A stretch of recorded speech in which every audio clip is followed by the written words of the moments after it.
Recording. Okay,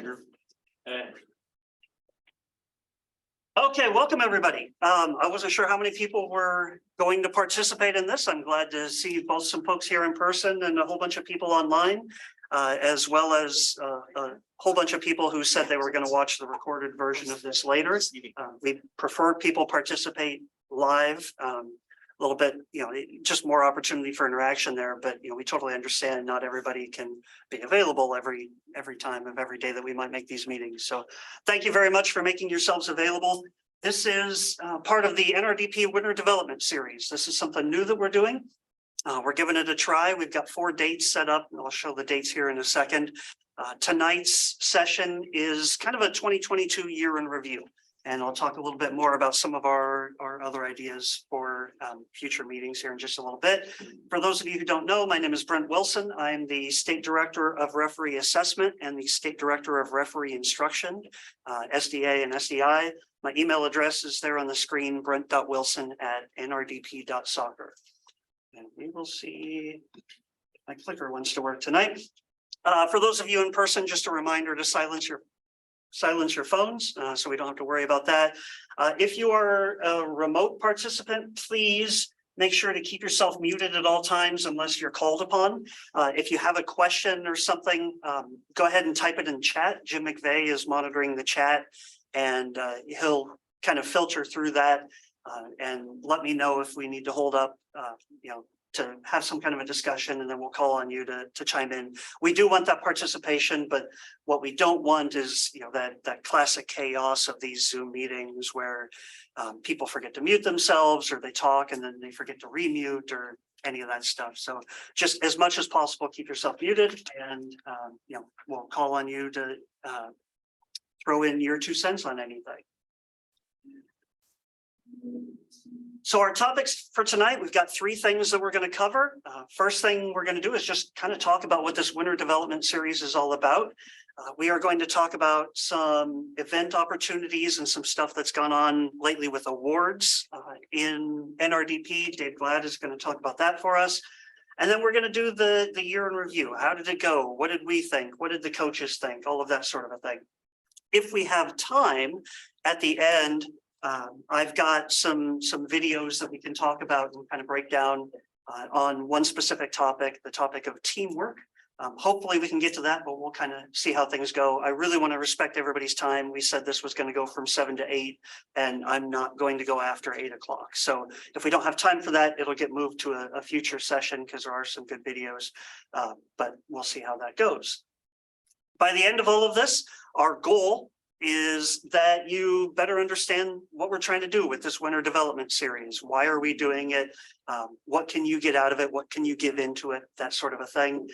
We want you to consider upcoming referee events. We want you to think about the sorts of awards and opportunities that are available to you as referees. And we want you to engage in reflection with us of this past year of 2022. How did things go for you? How did things go for us as a group? All of that sort of a thing. Okay. So the Winter Development Series, there are 4 dates on the calendar right now. November 17th, December 15th, January 19th, and February 16th. So all kind of middle of the month. At this time, we don't necessarily have locations planned for everything. The facilities that Creighton offers us are really, really great. And this room that we're in tonight is really, really nice. And it works out for tonight. I don't know if we're going to do that every night. We might try to mix it up. We might try to do some in different parts of Omaha. We might try to do one in Lincoln. I don't know if we're going to get out of the Lincoln and Omaha area for this series, but certainly in the future for other types of webinars and seminars and stuff like that. We very much want to support some of the referee communities that we have elsewhere. I know we've got a really strong pocket out in Kearney, for example, and I want to get out there and support them. I realize the Omaha folks are not going to drive 3 hours to go out to Kearney, but the local Kearney folks can attend in person. We can actually get together in person, and then others can hop online. But that's for the future. We will let you know where each of these is going to be as the dates get a little bit closer. So our goals with the Winter Development Series are to kind of provide more consistent learning opportunities just about soccer referee, right? We've talked a lot about this kind of event in the past, and we haven't done a good job of doing it. We haven't done a good job of keeping a regular schedule. And tonight is sort of the first step in changing that. Right, we want to at least have monthly interactions with referees, some in person, some remote, some a combination like this. We just want to provide you with more communication, more information, right? We want to target very specific needs that come up. Sometimes in the middle of the season, we find out that referees don't understand a law change or whatever. We want to get some things on the calendar where we can already have people, setting aside a Thursday or a Tuesday or a Sunday afternoon or whatever it is. And so when they want to go get more information about a law change or changes to, from Demosphere to Stack Sports to Arbiter to whatever system we're going to be on next for assignments and all of that. We just want to be able to target those specific needs easily as we go through them. And this is really important. We want to be able to cater to every referee in the state. We have, I don't know what our numbers are right now, but let's say 800 referees registered in the state. We want to cater to the newest folks, the least experienced folks, all the way up through our most advanced referees who are working toward, for example, a national badge. We want to provide those opportunities. And we also want the most experienced high-level referees to be able to interact with our least experienced referees and to be able to teach them, to coach them, to mentor them. Okay, so those are some of our goals for this event and the events that build out of this.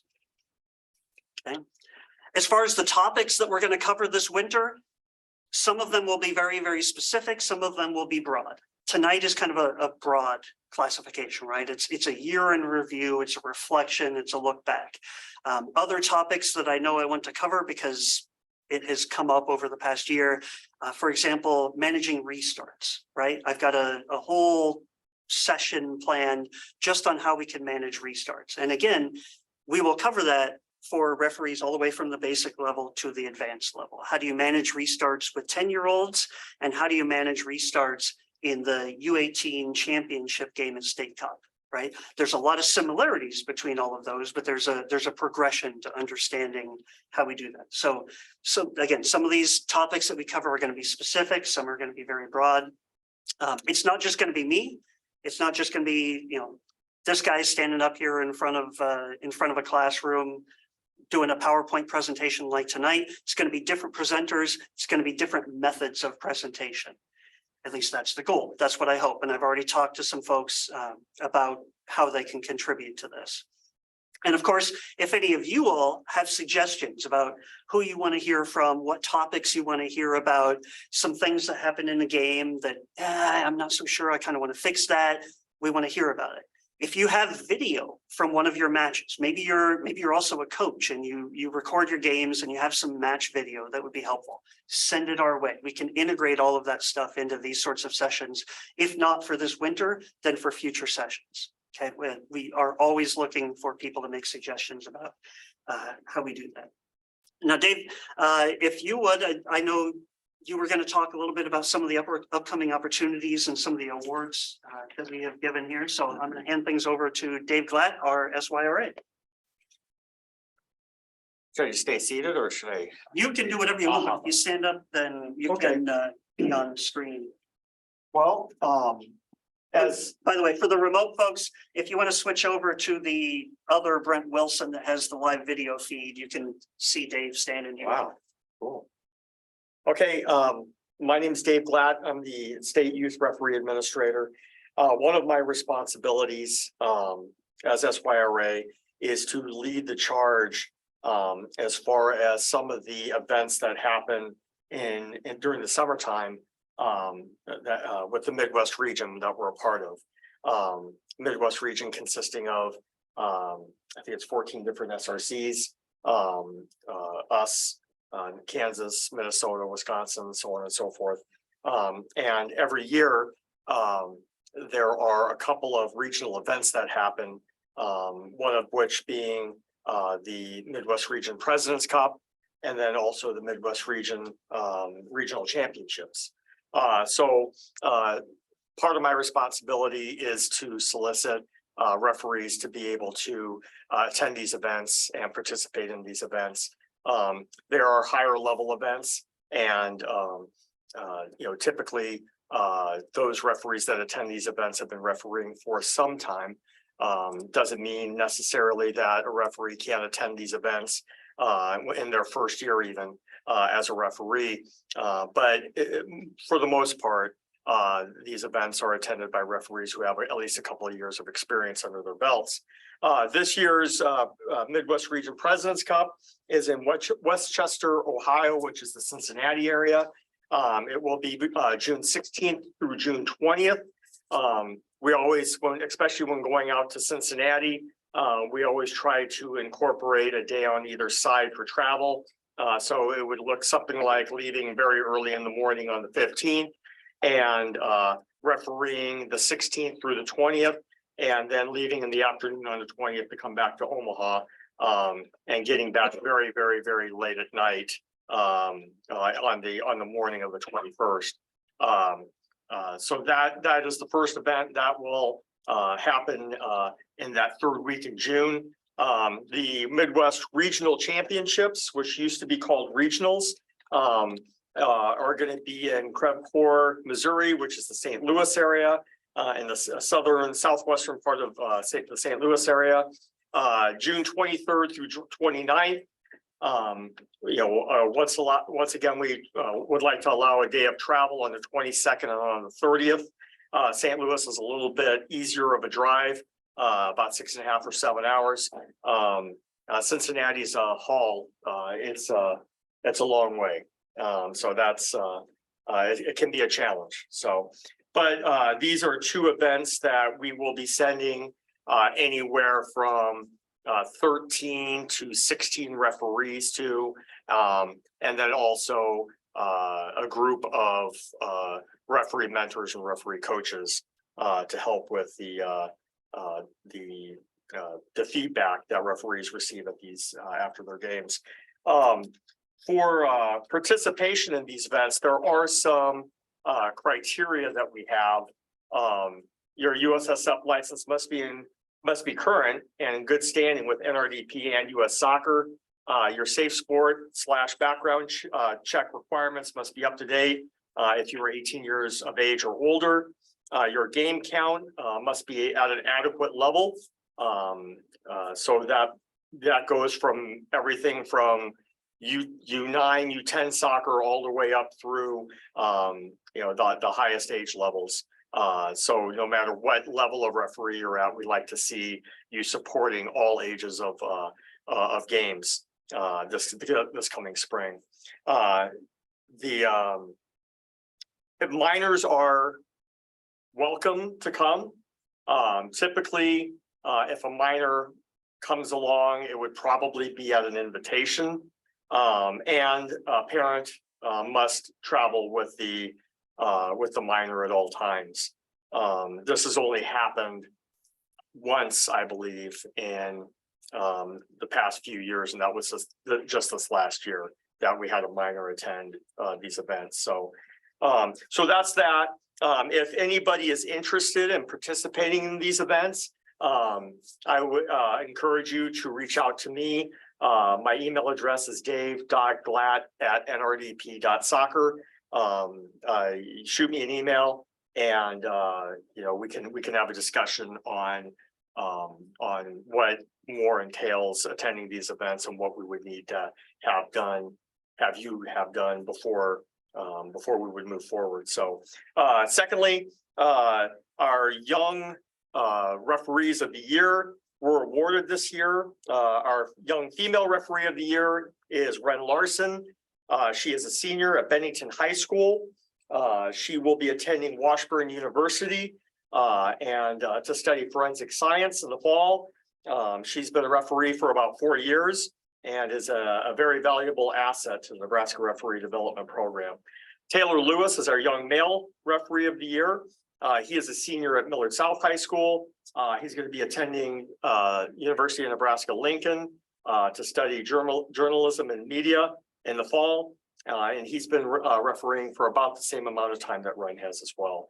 I do plan on starting the process for the 2023 Young Referee of the Year soon. I'll be working with Mary Jean. It's going to look a little bit different this year. It's going to be more of an application process rather than just a few of us administrators sitting around and figuring out who that person's going to be. So there are some criteria that go into that. But if anybody has any questions about that, you can reach out to me in an email, and I will get off my soapbox and let Brian get back to you. So, no, you're good. I was just checking the chat there. Okay, thank you. Thank you, Dave. But yeah, as far as those opportunities go, I know I promote it to any referee that I come across, whether you're ready this year or you think you're going to be ready for something like that in the future. You know, we love to have referees working toward those goals, whether they're going to those events or some of the other events that we support. You know, young referees working toward Young Referee of the Year, that kind of a thing. You know, we really encourage you to get involved in that. And Dave is here to help you out to get started with a lot of that. Okay, so that brings us to the year in review, right? What happened this year? What did we do? I'm going to start out by going back to the points of emphasis that we talked about. For those of you who attended the referee seminar in the spring, I'm going to share with you some of the coach feedback that we got from some of these games. Jim McVeigh is going to talk to you about referee abuse and what he's done working on, you know, trying to stamp out that problem. And then if we have time, like I said, I've got some videos on teamwork that I'm going to show and we can break down a little bit. Okay. So our points of emphasis for this year, for 2022, were effort, mechanics, accountability, and teamwork. Those were our 4 big themes that we wanted to talk about. And when it comes to these themes, we had some real high points and we had some kind of low points, which is expected, right? One of the reasons that we come up with themes is we want to know, you know, what we need to look at. We want to know where we need to focus, all of that sort of a thing. In terms of effort, one of the components of that is movement around the field. We've got a lot of referees working really hard, but we do see a lot of referees, especially inexperienced referees, but also some of our older, more experienced referees not moving around the field as much as we would like. And so that's something that we want to keep focusing on, right? How do we encourage referees to move? How do we teach you how to move? How do you know where to go around the field? That's something that we're going to have to keep working on as the referee coaches and mentors. Another thing that I've really enjoyed seeing, especially among some of our higher level referees, is the level of outside learning that people are trying to do. All of you attending this event, whether in person or online, this is the kind of learning effort that we love to see. We love to see referees, you know, making sure they review the law books. I've got lots of referees coming and talking to me about clips that they've watched online, right? And, you know, why did they do this way? Why did they do it a different way? Those of you who follow the MLS on YouTube, they've got a couple of different series on there, you know, the week in review sorts of things that are really good for learning. And then PRO, the Professional Referee Organization, they have a couple of video series that talk about things that happened in the past week. And I've got lots and lots of referees talking to me about how they use those resources. And that's wonderful to see. In terms of effort, it's no surprise, no secret to anybody who's been out there on the fields, we have a referee shortage, right? Even as many new referees as we've brought in, we don't have nearly enough. And I have seen an incredible amount of effort from all of you guys trying to fill in as many slots as you can, trying to make sure that these games can happen. And so there's been some tremendous effort there. I really appreciate that. In terms of mechanics, one of the biggest weaknesses that I've observed, I'm out of Lincoln, and one of the biggest weaknesses I've observed when it comes to mechanics is proper wearing of uniforms. I don't know that the situation is quite as bad in Omaha. I hear that it's better, but not perfect. But I know in Lincoln, we've got a lot of referees who either aren't wearing socks properly, aren't wearing referee socks, they're wearing something other than black colored shorts, not tucking in shirts, that kind of a thing. So that's something we can work on, and it's a really easy thing to solve. It's a really easy thing to address. So on that side of mechanics, we have some work to do, but it's something we can definitely take care of. In terms of signals, I'm seeing mostly good stuff. When I talk about coach feedback, I will have one example, especially of a type of signal that did not go well. But for the most part, I'm seeing referees try to look referees, right? ARs are giving 45-degree angles with the flag, and referees are trying to, blow the whistle loud. We can always go louder, but I'm hearing some good referee or some good whistle signals and that sort of a thing. One area that we can use some improvement is how to handle dissent, right? We get dissent not as much from players at the levels that most of us do, although there is some of that. But there have been several instances where there has been dissent coming from spectators and coaches. And we, as NRDP, have tried to help with that in a variety of ways. We can do better. And that's definitely going to be a topic for a future, hopefully a future session here in the winter development series. If not, then right away in the spring. But we can do a better job preparing you to handle dissatisfied individuals, whether they be spectators or coaches or players, right? Some of you handled it really, really well. We sent out a communication a while back saying, hey, basically don't mess with spectators, leave that to the coaches. Most of you followed that, and it worked out much better for you. It kept you out of that particular trouble, but not everybody did, and some stuff happened as a result, right? And we don't want those things to happen. We want to help you get through that stuff, so it's our job to provide you the tools that you need to handle those situations better. In terms of accountability, we talked about NRDP needing to build relationships with coaches and with clubs, and I think we've done a really, really good job with that. Jim McVeigh has a wonderful relationship with a whole bunch of clubs around the state.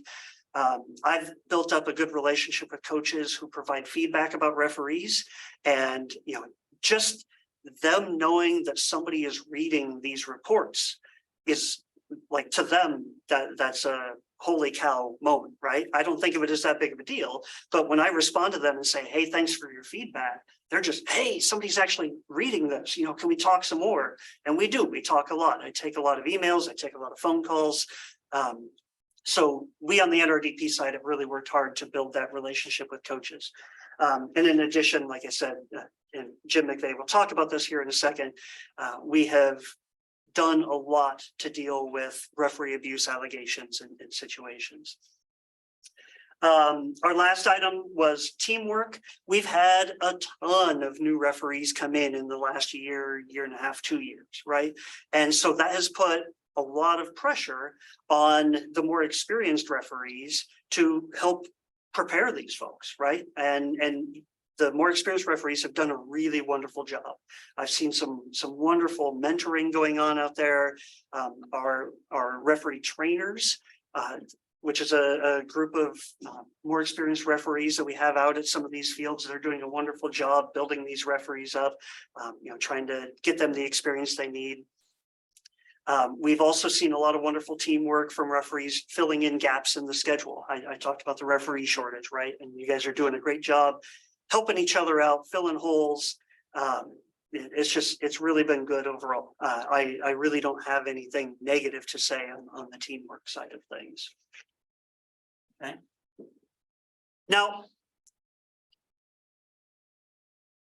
in NYSL, the Nebraska Youth Soccer League, the coaches have access to a form where they can provide feedback about referees after every game. Some of the coaches are really, really good about providing feedback. Some of the coaches never provide feedback. Some are hit and miss, right? A lot of the coaches like to save it up for when they have a complaint and they don't tell us about the good things. So it's kind of all over the board. I will say we do get a lot of positive comments. Okay, this is not just a gripe factory. This is not just a chance for them to whine about everything. They do a good job of providing positive feedback in addition to talking to us about things that we need to improve. In addition, sometimes when they talk about things that we need to improve, they're right. And sometimes they don't have the slightest idea what they're talking about. And that's to be expected, right? They're looking at things from a coach perspective. Many of them have not opened the laws of the game. And even if they have a particular bias going into these situations, and that's fine. We expect them to have that, right? Part of my job when I receive these comments is to translate from coach speak into referee speak, and then to communicate those things back to the original referee crew if there's something that needs to be worked on, or to go back to the coach and either educate them or to to try to help them understand why things happen the way that they happen. So I've got some examples from the coaches. One of the things that coaches really, really want at all levels is they want us to call the fouls. Okay. And you can see some examples of this here. The whistle was blown literally 4 times: beginning of game, halftime, start of second half, and end of game. Not ideal. Sometimes that can happen. I have been on games where I haven't called a foul, but generally speaking, there's going to be a couple opportunities for a whistle in there, right? Rarely use this whistle. We need to teach the refs to be more assertive and blow their whistle loudly when a call is made, right? So certainly that's something that coaches have identified, and I agree with them, right? There are opportunities to call more fouls. You're going to hear me talk for years about the concept of get the easy fouls, call the easy fouls, keep the game simple. Okay? You'll hear me talk about that sort of theme over and over again. And it's something that we all can improve on. And this goes for the U9s, it goes for the U19s, it goes for everybody in between. It even goes when I watch higher level college matches or semi-pro or anything like that.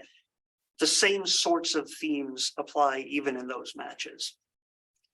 So yeah, if I have one message to communicate from the coaches here, it's they want more fouls. Okay? That doesn't mean you have to call every little touch, every little bump, things like that, but they do have an expectation that maybe we're not calling enough fouls in general. And I will say, if you start calling too many fouls, great, I can help you work your way backwards. Generally speaking, I think we're a little bit under right now. Okay.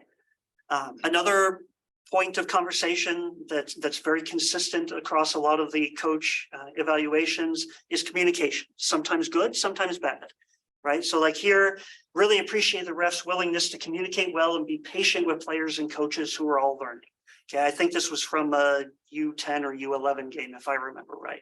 And that's wonderful, because a lot of our job, especially for the more experienced of us, is to help these players learn the game, right?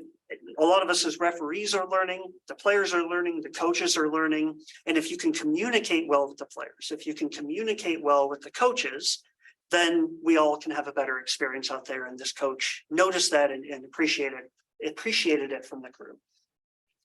Okay, here the coach pointed out that it was a weakness communicating with coaches and spectators. I'll just ask the folks here in the room, do you see anything wrong with this item when you read the words the coach wrote here? Shouldn't be communicating with spectators. Yeah. Right. I would disagree with this coach that a referee's communications with the spectators is necessarily a weakness. There really should not be much communication directly with the spectators.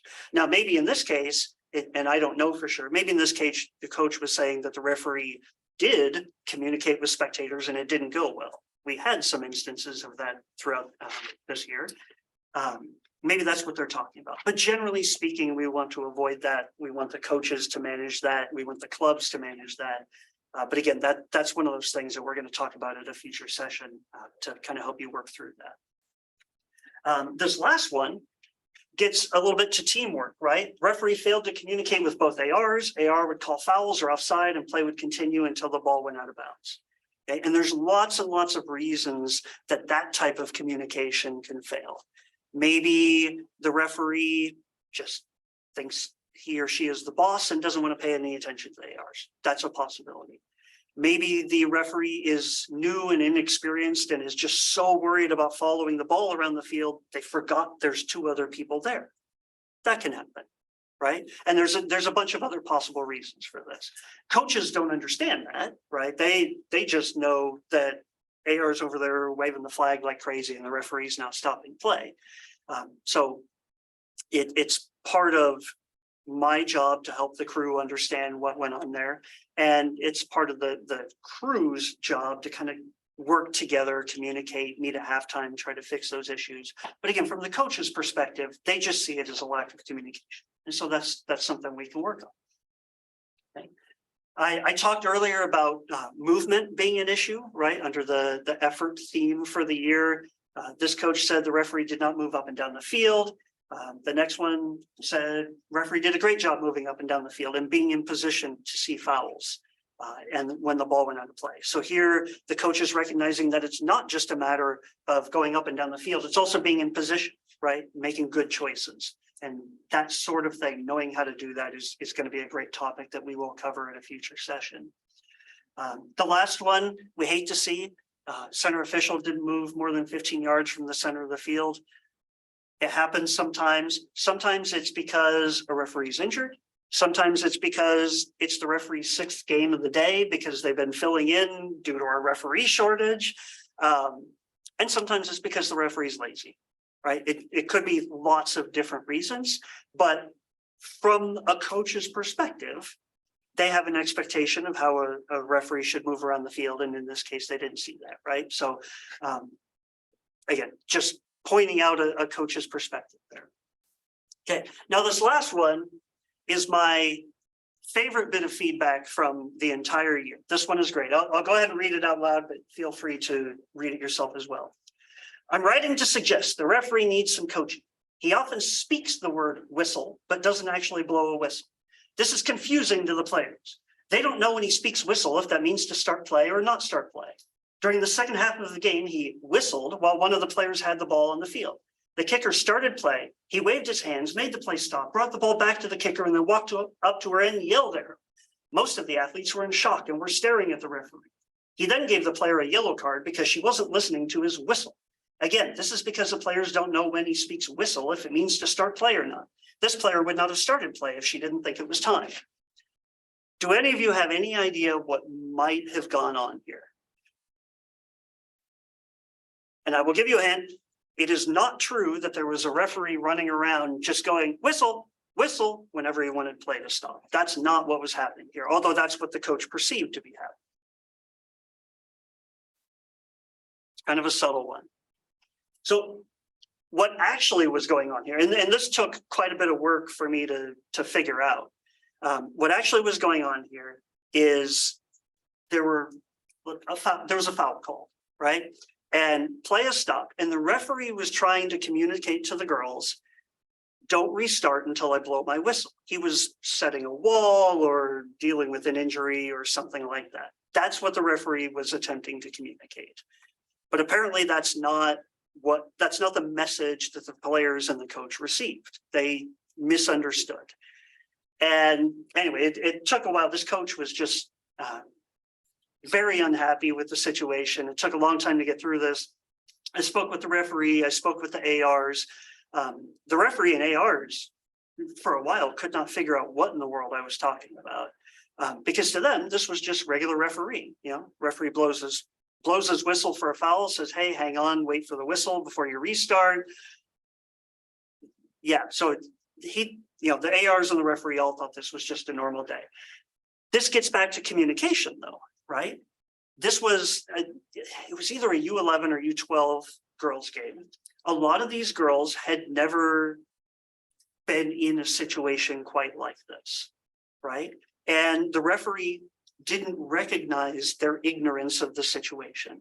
And so he was communicating the way that he would have communicated to 16 or 17-year-olds. And the players were playing the way that they always had. You know, they've played U9, U10, U11 soccer where things are very, very basic. Anyway, it took a while to sort all of that out. Once we did, I finally coached the coach a little bit on how these situations work, coached the crew a little bit on how they can do a better job communicating to the players and to the coaches and that sort of a thing. But I bring this up largely because there are lots of times where we as referees think something is clear as day, and we cannot understand why a coach is reacting a certain way, or why a player is reacting a certain way, or very often why spectators are reacting a certain way. And sometimes we just need to step back and think, okay, what perception might they have of this situation? What might they have observed? What might be going through their heads? What is their background?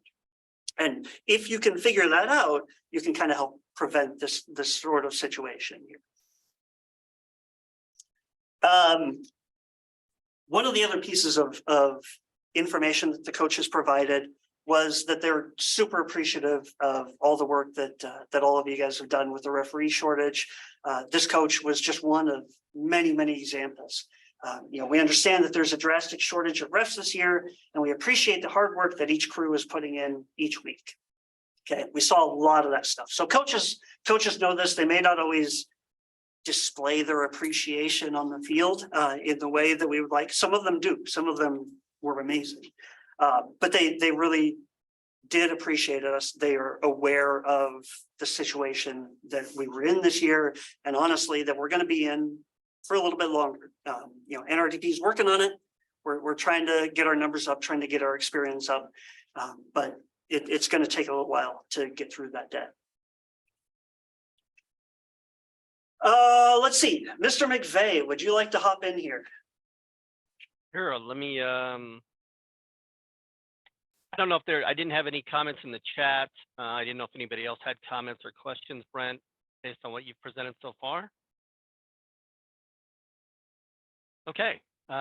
Hearing none, we'll go ahead and talk a little bit about referee abuse. I'm going to, if I can, share a screen here. I think I can do that. Oh, do I need to stop sharing? No, I think I can. Tell me if you're looking here at what's on the addressing misconduct towards game officials. Does that show up? Nope. Let me stop sharing and then you Okay. can. If you go to view options, it gives you the option to pick between the two. Yeah, now you're up, Jim. Okay. So let me talk a little bit about what we're doing relative to addressing misconduct directed toward game officials. And we try and use that phrasing rather than referee misconduct, because the second one sounds like you guys are doing something wrong. Obviously, that's not true. Just a couple things again to touch on. First of all, NRDP does have a very clear process for addressing all these incidents. It's not always very visible, but there is a process in place, and primarily those amount to Brent or Dave or Jason or the leagues advising me or providing me with copies of reports, or at least a reference to a potential incident. And then what happens is either Jason or Dave or Brent reach out to the referees, we get reports, and based on the content of those reports, we then start with the club administrators. I can tell you categorically that any incident that we get, any report that we get that is anywhere remotely close to an incident of misconduct towards a game official, we deal with. There is nothing that goes unintended. There's nothing that we say, you know what, we just don't feel like doing it today. And we haven't done a good job of letting you guys know that. We haven't done a very good job of letting you folks know that when you do have an incident that happens on the field and you do let us know about it, that there's something that takes place relative to that. We're going to talk about areas of improvement in just a little bit. One of the things that we struggle with is, and I get recommendations from referees, from you folks, I believe that there's probably a feeling that we need to be more strict with parents, players, coaches, spectators as a rule. And there are some states that have adopted a zero tolerance policy. I happen to be in an SRC work group on Tuesday of this week, and in Arizona, if there's an incident of misconduct, even relatively minor, they clear the sidelines, and the team can't have the spectators on the field for some period of time. Maybe it's one game, maybe it's more than that. I personally and NRDP as a whole are not advocates of a zero tolerance policy. And to the extent that that is troubling, I can understand why. I think the fundamental issue that we have with parents, players, and coaches relative to referees is the notion that we are on opposite sides, that we are adversaries at some point. And I don't believe that to be true. I think we have different priorities. I think coaches and players want to win. Parents want to see their kids, let's call it succeed. Maybe it's more than that. Maybe it's score goals. And we have the need to appropriately apply the laws of the game. But it doesn't mean that we have to be adversaries. It means we have to understand different perspectives, different emphasis. And so at least in the near term, at least as we try to build a collaborative environment among stakeholders, I do not perceive us moving to a zero tolerance policy. That's just not likely to happen. And what that means is we have to be very, very determined about the events that do happen that are worthy of a report or of a sanction or of a hearing. We had a hearing the first part of October, a full-blown grievance hearing that we filed a grievance against a particular player. When we have incidents that are worthy of sanction, that the sanction is going to be commensurate with the offense. So we're not going to have a zero tolerance policy, at least in the near future. Again, I know that's troubling to some, but hopefully gives you some idea of what our position is. We have not done, let's talk about areas of improvement. We have not done a very good job of advising referees what they need to do. And I'll get to the chat in just a little bit about a comment brought up in the chat that there is a specific avenue available for you. There's a website, or excuse me, an email address, reportabuse@nrdp.soccer. If you send a report to that, you can copy and paste your incident report. But at some point we have an ability to manage that. That email goes to 5 different people and starts the ball rolling. Again, so if you have a specific event that you think is worthy of us addressing, and you can err on the side of caution. If it's something, I hear lots of times referees, I'll be out walking the field and somebody will talk to me about something that happened 2 weeks ago, and I say to them, hey, look, let me know, if you would have let us know that, we could have dealt with it. During the season, we have about 4 or 5 events a week. And we deal, as I said, with all of them. So if you have something crop up, send an email to reportabuse@nrdp.soccer. Let us know about it. As Jason's pointing out in chat, we do read the reports daily. But if you send an email to that email address, it immediately hits the 5 people that need to be involved. We are now putting that email address in the new referee package, and we're going to be much more aggressive beginning in the spring with letting folks know that there's options available that you see on number 2. One of the things that I've been asked is, what do we do in terms of reporting events and reporting sanctions relative to specific players, coaches, and parents? There are some states that if there's a sanction levied against either a club, parent, player, coach, spectator, that their name is posted on a website and, bad analogy, but a registry, for example, of offenders in that arena.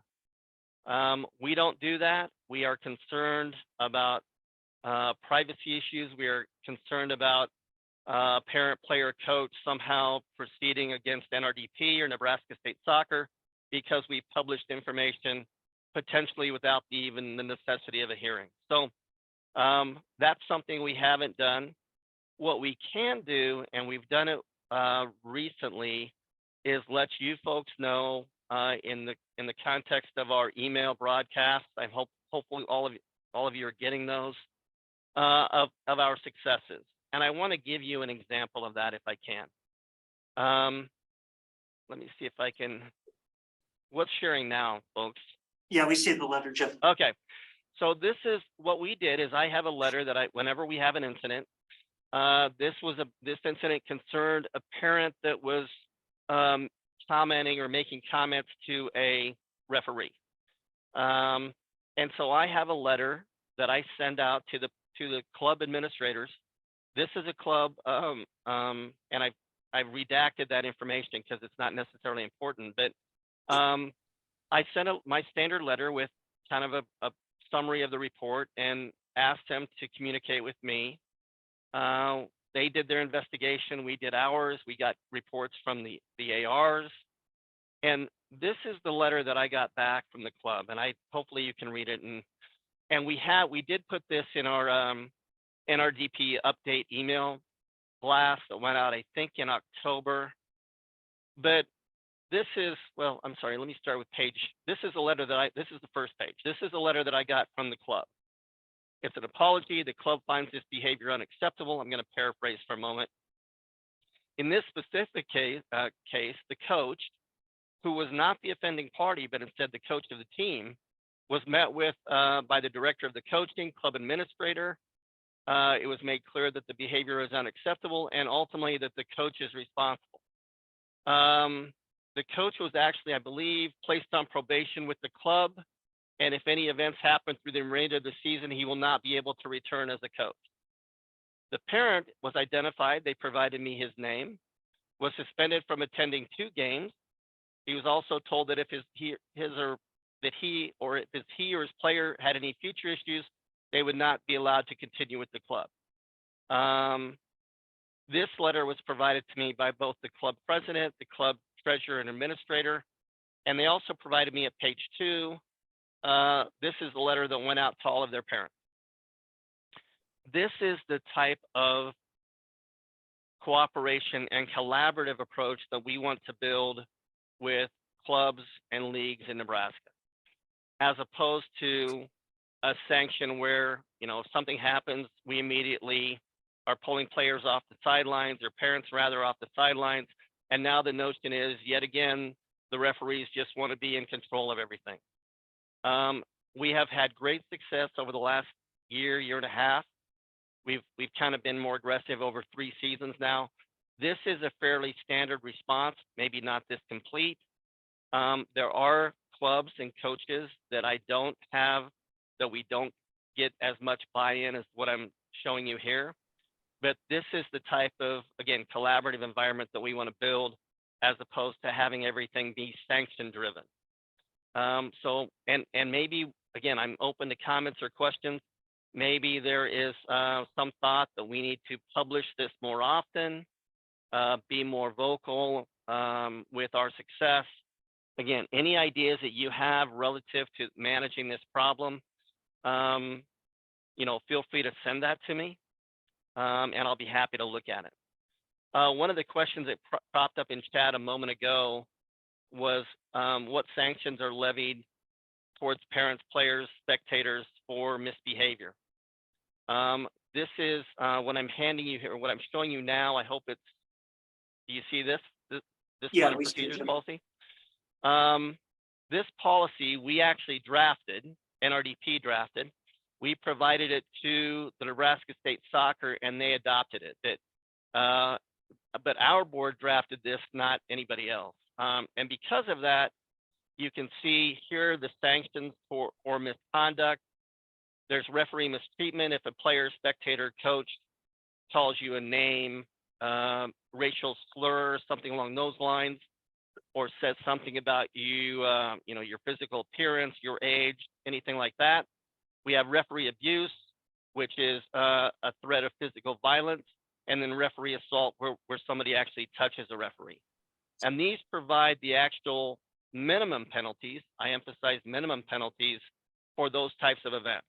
One of the questions in chat is what happens if the referee's a minor, and you'll see there's a whole provision here that talks about the sanction is at least doubled and sometimes more than that.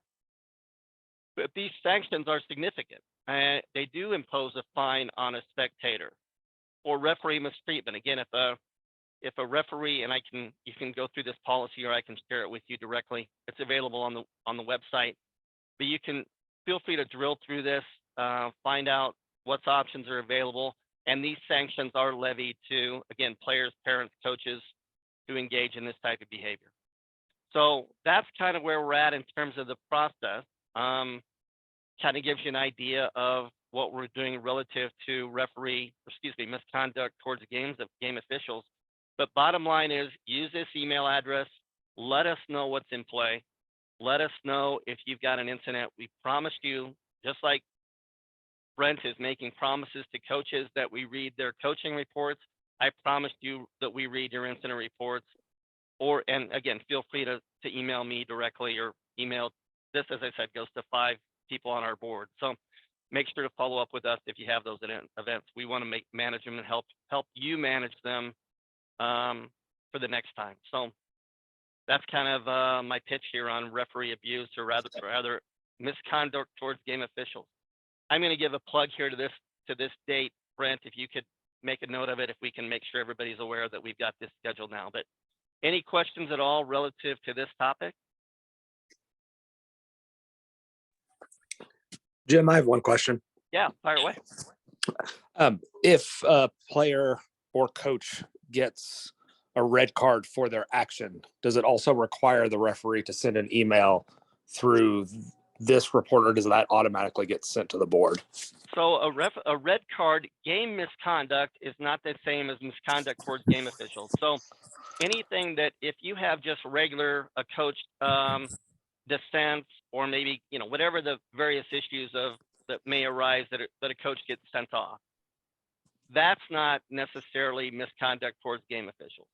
If the coach gets sent off and walking off the pitch, the coach says, "I'm going to kick your butt," or then now we move from a game sanction to misconduct towards game officials. So I don't want to confuse issues. If you just have a straight red card, just an occurrence that happens in a game, that's not necessarily the type of sanction we're going to follow up with a club. In fact, I won't.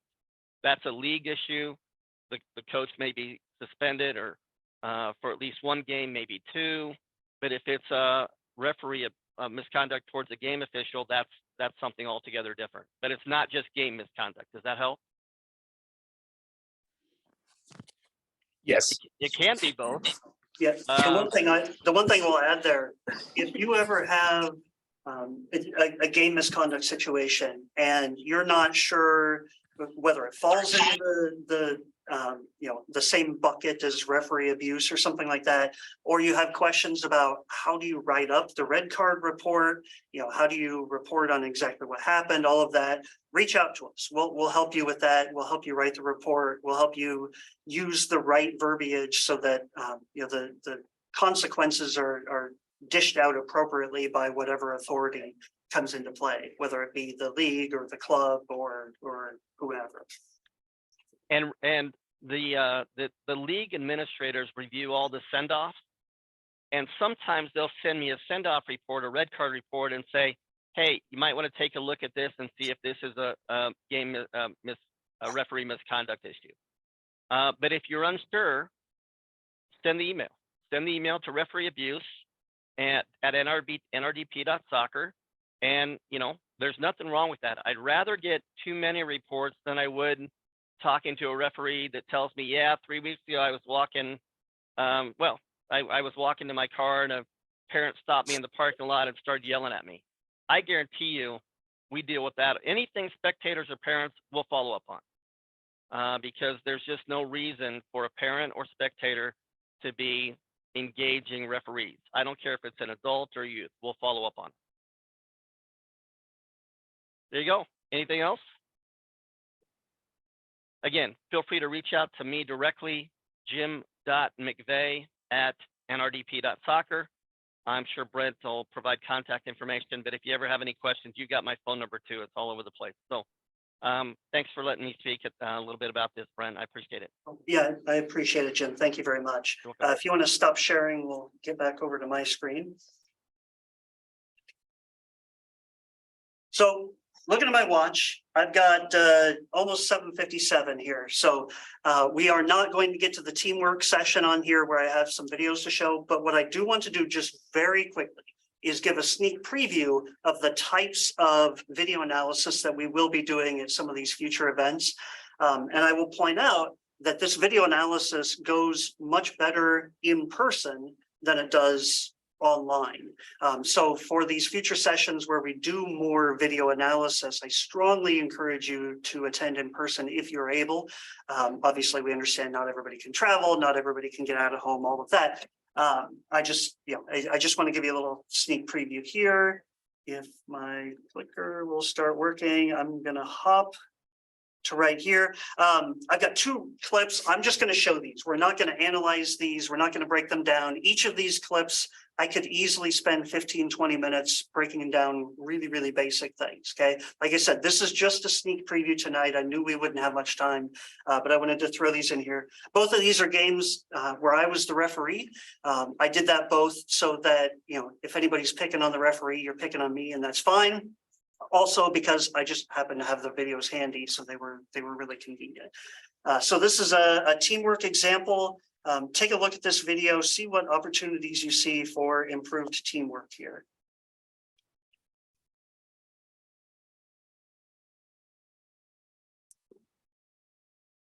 I will replay that. You'll note that was off of a kickoff, and unfortunately, when the coach sent me this video, he did the zooming in, which wasn't great. I'm going to start this over. Watch very carefully again. Maybe there it goes. Oh, neat. Zoom just crashed. What's going on? No, it looks like it's still playing. Okay. So there you can see that we had the kickoff. The attacking team plays the ball backwards. I go take off, right? I went to take off to get into the drop zone because I know they're going to play the ball long. While I'm focused on the drop zone, the player gets clobbered. On this match, it's sort of at the bottom of the screen here because this camera is over the benches. So at the bottom of the screen, there's a 4th official and AR1 both over there. And if we had time, we would evaluate this situation. Why didn't I see what happened? Why didn't 4th official see it? Why didn't AR1 see it? If they did see it, what do we talk about? That kind of a thing. Okay. So that's one example of the kind of, no, I don't want to show it again. The kind of thing that we could review here. And like I said, we've got 15-20 minutes easy where we can break that down and really help you and apply it to your games, not just for that sort of a situation, but for real situations that you're going to see. This is the last one. I'm not going to show the whole thing, but I will explain it as we go here.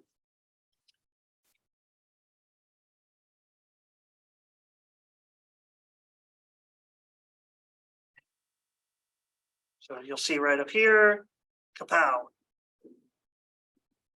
Okay.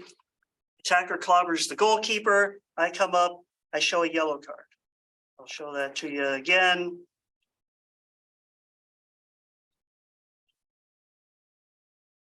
Okay.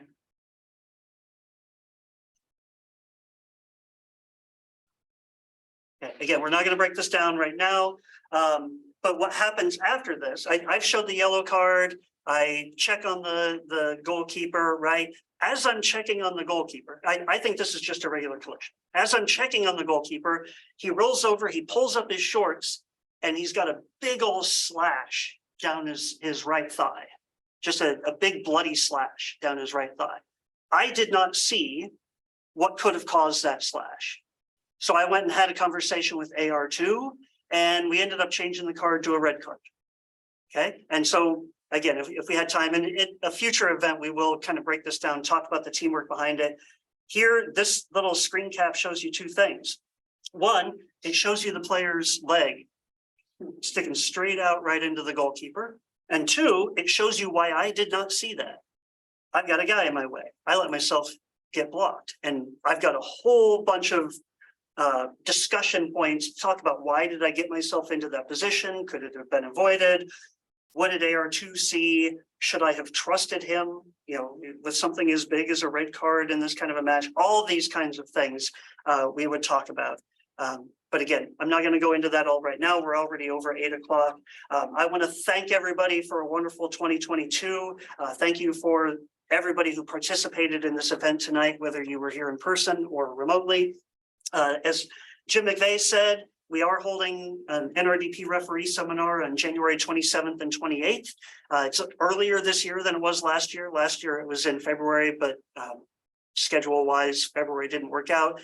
We just scheduled this, so we'll be sending out more information about it here soon. We'll be talking about the kind of speakers we're going to have and all that. I really, really hope folks can attend that in person. It will very likely be here at Creighton University in the Harper Center. And we'll make some remote accommodations, but we tend to have a bunch of different rooms going all at once. So the remote stuff does get a little tricky, but we try really hard to make sure that everybody can participate in that. If you have topic suggestions for these events, anything in the future, let us know. If you have questions, comments, drop me a note. My email address is on screen here, brent.wilson@nrdp.soccer, or contact any of us. Talk to us in person, give us a call if you have our numbers, emails, whatever. We love to talk about you. It's the off season now. I'm finally done with my college season, so I can actually breathe and think about something other than my next game. So I'm happy to talk about any of this stuff. Anyway, thank you. Oh, and then our next winter development series dates, December 15th, January 19th, and February 16th. Again, we'll be sending out more information about those very soon. So again, thank you very much, everybody, for participating, and have a great night. And Jim, don't forget to stop